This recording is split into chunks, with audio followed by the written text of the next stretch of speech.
Vocês estão falando sobre back vocal e aí despertou aqui a galera no comentário. Tem bastante gente perguntando, eu não sei se é possível explicar isso agora, mas eles estão perguntando como que faz segunda voz. Nossa, para explicar de uma forma bem rápida, é bem complexo. A segunda voz que a gente fala, na verdade, é um nome popular que a gente fala segunda voz, né? Porque quando a gente faz backing vocal, a gente não fala faz a segunda voz, né? A gente fala, faça a terça e a quinta. Eu falo no backing padrão, backing tradicional, né? Porque quando você tá, por exemplo, num grupo vocal, você pode colocar outras vozes além da terça e a quinta, né? Aí entra na parte teórica, né, Ezequias? Sim. A voz, quando você está fazendo um backing vocal, você está fazendo o acorde do violão, né? Uma nota sozinha, né, seria a tua voz solo, vamos dizer assim, a melodia solo. Quando você faz mais de duas notas, né, duas notas ou mais, você faz um acorde. Então, o backing vocal nada mais é do que o acorde dentro da harmonia.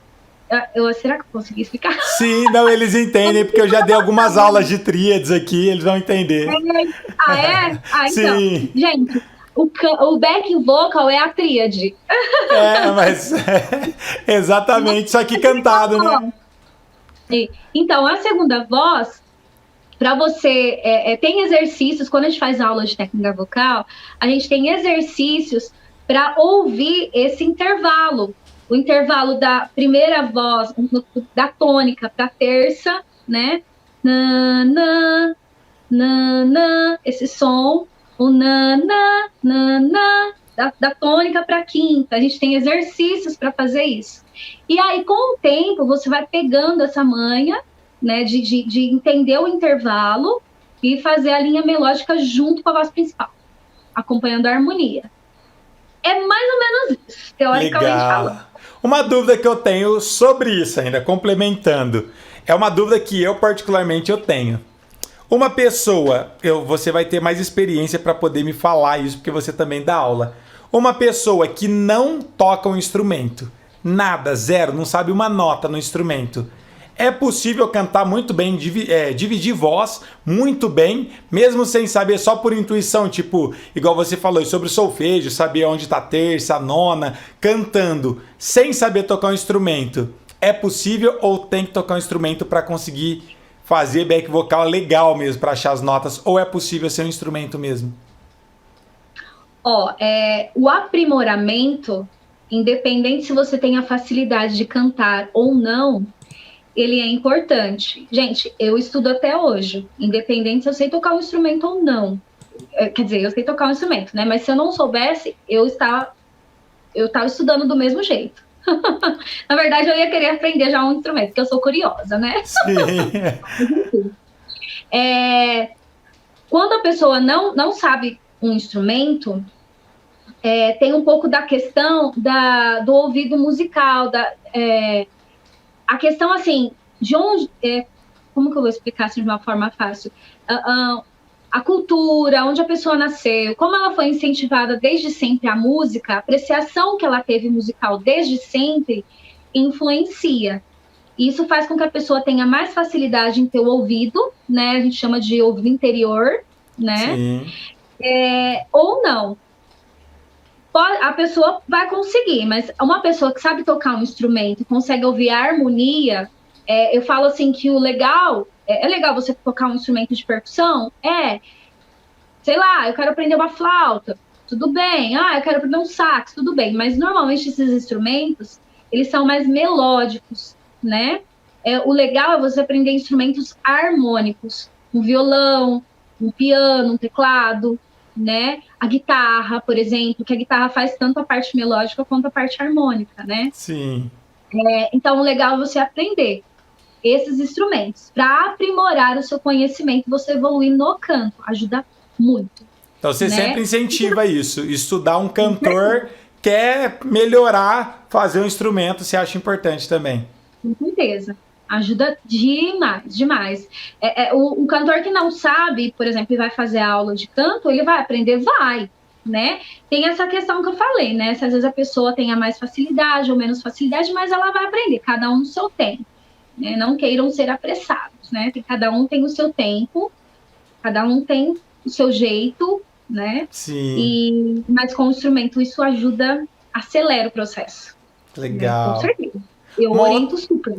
Uma outra dúvida também que eu tenho, eu sempre falo para eles aqui, para quem quer tocar na igreja, porque é muito específico para cada pessoa. Vou dar um exemplo só para você entender o que eu quero dizer. Normalmente em escolas de música, quem estuda teclado, estuda piano, começa diretamente estudando partitura. Mas a gente que toca na igreja, eu sempre incentivo eles a começar aprendendo cifra, que é mais rápido o processo para tocar na igreja, você encontra mais fácil. Não, né? Isso, tablatura, depois aprende a tocar de ouvido e normalmente por último eu ensino partitura, porque é o que a gente menos usa na prática, na igreja mesmo. Porque na igreja você precisa mudar de tom, às vezes você não encontra partitura, quando encontra ainda tem que mudar o tom, mas isso tem muito a ver com o instrumento em si. O que um cantor normalmente estuda e como estuda? Como que é relacionado essa questão gráfica? Existe alguma coisa escrita? Como que é feito? Ou é só mais na imitação no começo? Então, normalmente essa é mais perceptivo o início, mais de ouvido, né? Mesmo e imitação. Mas assim, o cantor ele também usa partitura para cantar, viu, gente? Por exemplo, você precisa solfejar uma música, você precisa da partitura dela na tua mão, né? Você pode ouvir a música e repetir? Sim, se você tiver uma boa percepção, isso vai te ajudar. Às vezes você tem mais o hábito de ouvir e repetir. Mas quando você tem a partitura na mão, é muito mais fácil, muito mais rápido, né? Então é legal você aprender. Mas assim, falando da realidade na igreja, é legal o cantor ter o conhecimento de cifras também, por conta de tonalidade. Entendi. Acordes maiores e menores, saber, porque isso vai te ajudar na expressão vocal também. Porque se você sabe que aquilo é o acorde maior, aquilo é o acorde menor, o que é o acorde maior e menor, vê a figura, né? Sim. E você tem a facilidade também de passar isso para a sua expressão e interpretação. É difícil porque esses dias a gente até teve uma discussão. Eu lembro, discussão no bom sentido. Minha família toda, talvez você nem saiba disso, mas a minha família, quem puxou todo mundo pra música foi a minha mãe. E ela é uma super musicista, só que ela não tem quase teoria nenhuma. O máximo que ela lê é cifra e entende de partitura muito pouco. Mas ela sempre foi muito cantora, ela sempre cantou, sempre dividiu voz, regeu coral, tudo na intuição.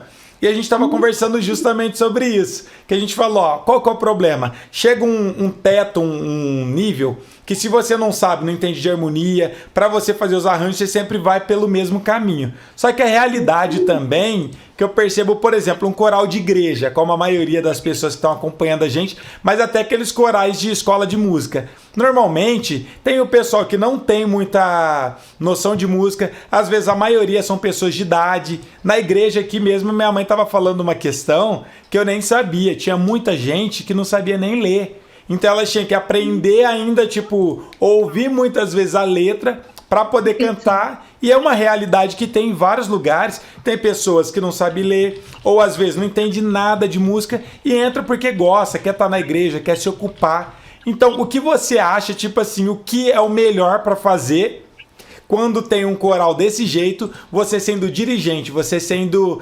a pessoa que vai passar essas vozes para ela? Qual que é a melhor forma? Porque eu lembro que tinha uns ensaios aqui que durava horas e horas, e aí o maestro ele ficava aqui, nossa, tempo passando, umas 3 horas de ensaio. Aí chegava no outro ensaio e ninguém lembrava mais nada, tinha que começar tudo de novo. É o que? Senta e chora, tem que ter paciência. O que você acha que é a melhor opção? Tem que ter paciência. E assim, a parte de nós, professores formados, né?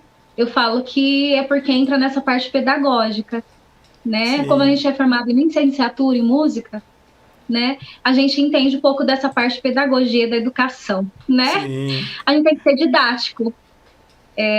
Rebolar aí, na verdade. Tem que ser didático. Igual, por exemplo, se é uma pessoa que tem dificuldade em ler ou alguma coisa assim, no caso, se eu fosse a regente do coral, eu gravaria as vozes em áudio. Pedia para que separada, pedia para que cada um ouvisse. Só que assim, aí depende das pessoas também, precisam se dedicar, né?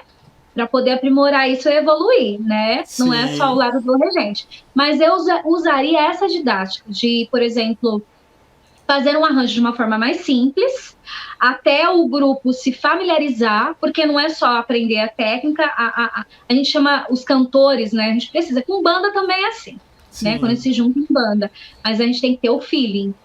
Sim. Né? O feeling, não adianta você ter técnica e não ter feeling, né? Igual, por exemplo, a gente estava falando, né, que eu fiz parte do octeto vocal lá na faculdade, né? As primeiras músicas, a gente chegou a fazer umas 4 músicas só, a gente não fez muito, mas por quê? As primeiras 2 músicas que a gente fazia, a gente ficava cerca de 3 meses ensaiando. Era do Érico ou não? Era do Érico? Eu fiz também, uai. Então eu participei. Você fez octeto vocal? Eu fiz, uai. Eu era da turma do Érico. A gente não saía do lugar, tipo, era várias vozes diferentes, ninguém conseguia, um ficava entrando na voz do outro e quase não teve música, porque era muito difícil. Você viu que depois das últimas músicas, quando a gente começou a pegar, a gente começou a pegar mais rápido, porque a gente começou a conhecer um e o outro. Tem isso também, gente. Dentro de um ministério de música, quando são grupos de pessoas, um precisa ajudar o outro. Viu? Vamos ter amor ao próximo, viu? Isso é verdade mesmo. Falta a ajuda, porque sempre vai ter, Ezequias, um que é um pouquinho, que tem mais facilidade de fazer algo, e tem o que tem mais dificuldade. Aquele que tem mais facilidade precisa ajudar o que não tem. Aquele cantor é mais afinado, aquilo é menos afinado. O que a gente tem que fazer como cristão? Isso já não entra nem parte técnica, é parte de amor ao próximo mesmo, né? Vamos tentar colocar uma tonalidade que até o que não tem muita facilidade consegue fazer, né? Gente, trabalho em equipe, quando fica junto e legal, quando é bem ensaiado, gente, vai pro céu, alcança o céu. Que é um outro propósito. Eu fiz um roteiro aqui de técnica vocal, tem uma parte aqui que eu escrevi um pouco sobre isso. Depois eu dou uma lida mais ou menos. Que legal. Eu até vi no seu Instagram lá, mas eu quero que você lê sim, com certeza. E muito bacana isso que você falou. Olha só, faz tanto tempo, eu nem lembrava, você já lembra, do octeto do Érico. Quando você falou, eu não lembrava que era isso, mas quando você falou, eu falei, deve ser o do Érico. Eu participei, só que faz tanto tempo que eu não lembro mais nem quem estava participando, para você ter ideia. Eu não lembrava que você estava. Sabe a Nayara? Não. Você lembra da Nayara Cândido? Por nome, não. Faz tanto tempo que eu não lembro de todo mundo. Da minha turma eu já não lembro. Eu tenho até hoje um vídeo no YouTube. Eu vou ver se eu acho para te mandar. Me manda, de uma das apresentações que a gente tem. Que a gente fez, quer dizer. É que ele reciclava muito, eu também lembro. Eu não sei se eu sou do seu ano. Por quê? Você era de uma turma mais velha do que a minha, não é? Você estava na minha frente. Você era da turma do Douglinhas. Mas eu pausei um ano porque eu deixei o TCC para fazer depois. Ah, tá. Porque eu lembro que também não ia muito para frente esse octeto do Érico, porque todo ano tinha gente se formando, todo semestre, na verdade, tinha gente que se formava e saía, e tinha que entrar uma pessoa nova, e aí até aprender a música, já tinha dado 6 meses, já tinha saído outro. Ele era foda, fazia arranjo, hein? Nossa, ele era muito, muito top. Nossa, como eu amava os arranjos que ele fazia. Ele era o mais top.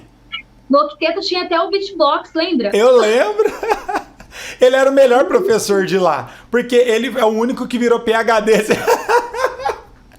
Ele tinha um monte de ticker, ficava mexendo. Eu lembro uma vez que eu fiz uma voz em flauta. Ele pesquisava até os beatbox para poder passar pro pessoal, tipo, o jeito que tinha que fazer para ter o mesmo som. Nossa, isso era fantástico. Olha só.